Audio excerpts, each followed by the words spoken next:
गोंड लोगों की उत्पत्ति अनिश्चित है। विद्वानों का मानना है कि वे संभवतः 2000 ईसा पूर्व के आसपास भारत आए थे, आर्यों और द्रविड़ों जैसे अन्य लोगों के समूहों से पहले। फिर वे अंततः 9वीं 13वीं शताब्दी में भारत के गोंडवाना या गोंडारण्य क्षेत्र में बस गए। गोंड मौखिक परंपरा के अनुसार 870 में गोंड साम्राज्य के पहले शासक, जिन्हें राजा संस्कृत राजन कहा जाता था, भीमबलाल सिंह ने सिरपुर में अपना शासन शुरू किया था।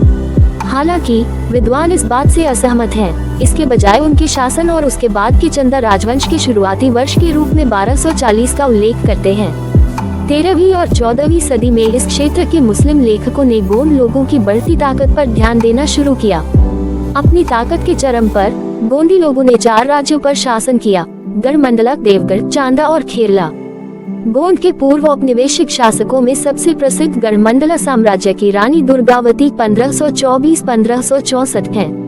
उनके पति दलपत शाह एक गोंड राजा थे, लेकिन 1550 में उनकी मृत्यु के बाद जब उनका बेटा राजा की भूमिका निभाने के लिए अभी भी बहुत छोटा था, तो यह उपाधि रानी दुर्गावती को मिल गई।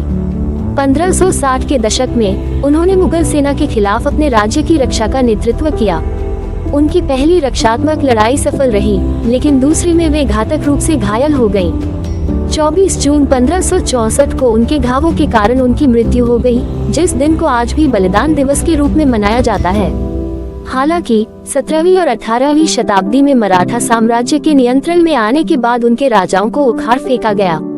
हालांकि भारत पर ब्रिटिश आक्रमण तक उन्होंने कुछ हद तक संप्रभुता बनाए रखी। गोंड लोग अंग्रेजों के खिलाफ प्रतिरोध बनाए रखने में सक्षम थे, मुख्य रूप से उन छापों के माध्यम से जो वे पहले से ही अपनी भूमि पर नियंत्रण के लिए कर रहे थे। किसी भी समूह के लोगों के लिए संस्कृति उनकी कला, धर्म, मूल्यों और अन्य पहलुओं से बनी होती है, जो उन्हें लोगों के समूह के रूप में अद्वितीय बनाती है। गोंड लोग वास्तव में कई छोटे समूह हैं जो इस एक आदिवासी पहचान के तहत एकीकृत हो गए हैं, और उनकी संस्कृति के सभी तत्व पूरे गोंड जनजाति में साझा नहीं है। ऐसा कहा जा रहा है कि कुछ सामान्य विशेषताएं हैं जो ध्यान देने योग्य हैं। गोंडी लोग अपनी कला के लिए काफी प्रसिद्ध हैं। इसमें टैटू शामिल है, जो काफी आम है।